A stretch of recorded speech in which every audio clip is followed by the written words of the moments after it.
നമസ്കാരം. Raf talks ഫുട്ബോളിലേക്ക് ഏവർക്കും സ്വാഗതം. ഇന്നലെ യുവേഫ നാഷൻസ് ലീഗിൽ നടന്ന മത്സരത്തിൽ ഗംഭീര വിജയമാണ് പോർച്ചുഗൽ സ്വന്തമാക്കിയിട്ടുള്ളത്. 1-5 ഗോളുകൾക്കാണ് പോളണ്ടിനെ സ്വന്തം മൈതാനത്ത് വെച്ചുകൊണ്ട് പോർച്ചുഗൽ പരാജയപ്പെടുത്തിയിട്ടുള്ളത്. ക്യാപ്റ്റൻ ക്രിസ്ത്യാനോ റൊണാൾഡോ മത്സരത്തിൽ തിളങ്ങിയിട്ടുള്ള 2 ഗോളുകളും 1 അസിസ്റ്റുമാണ് ക്രിസ്ത്യാനോ റൊണാൾഡോ മത്സരത്തിൽ സ്വന്തമാക്കിയിട്ടുള്ളത്.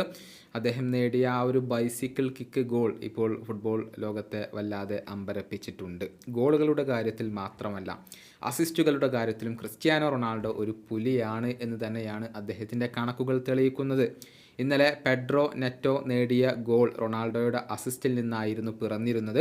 ഇതോടെ കരിയറിൽ ആകെ 256 അസിസ്റ്റുകൾ പൂർത്തിയാക്കാൻ റൊണാൾഡോക്ക് കഴിഞ്ഞിട്ടുണ്ട്. ഫുട്ബോൾ ചരിത്രത്തിൽ ഏറ്റവും കൂടുതൽ അസിസ്റ്റുകൾ ഉള്ള താരങ്ങളിൽ ഒരാൾ കൂടിയാണ് ക്രിസ്ത്യാനോ റൊണാൾഡോ. പോർച്ചുഗൽ ദേശീയ ടീമിന് വേണ്ടി ആകെ 37 അസിസ്റ്റുകളാണ് റൊണാൾഡോ സ്വന്തമാക്കിയിട്ടുള്ളത്. ഈ വർഷത്തെ കണക്കുകൾ എടുത്ത് പരിശോധിച്ചാൽ ആകെ 7 അസിസ്റ്റുകൾ റൊണാൾഡോ പൂർത്തിയാക്കിയിട്ടുണ്ട്. നാഷൻസ് ലീഗിൽ 2 അസിസ്റ്റുകളാണ് അദ്ദേഹം നേടിയിട്ടുള്ളത്. ഈ വർഷം പോർച്ചുഗലിന് വേണ്ടി 2 അസിസ്റ്റുകൾ അദ്ദേഹം സ്വന്തമാക്കി. ഈ സീസണിൽ മികച്ച പ്രകടനം തുടരാൻ ഇപ്പോൾ റൊണാൾഡോക്ക് കഴിയുന്നുണ്ട്. സൗദി അറേബ്യൻ ലീഗിൽ 6 ഗോളുകളും 2 അസിസ്റ്റുകളും റൊണാൾഡോ നേടിയിട്ടുണ്ട്. നാഷൻസ് ലീഗിൽ 5 ഗോളുകളും 1 അസിസ്റ്റുമാണ് റൊണാൾഡോ ഈ സീസണിൽ സ്വന്തമാക്കിയിട്ടുള്ളത്. 39ാമത്തെ വയസ്സിലും മാസ്മരിക പ്രകടനം തുടരുന്നു എന്നുള്ളത് ഫുട്ബോൾ ലോകത്തെ തന്നെ അമ്പരപ്പിക്കുന്ന ഒരു കാര്യമാണ്. ഈ വീഡിയോയുടെ അവസാനിപ്പിക്കുന്നു. ഫുട്ബോൾ ലോകത്തെ കൂടുതൽ വിശേഷങ്ങളുമായി റാഫ് ടോക്സ് കൊണ്ടുമെത്താം.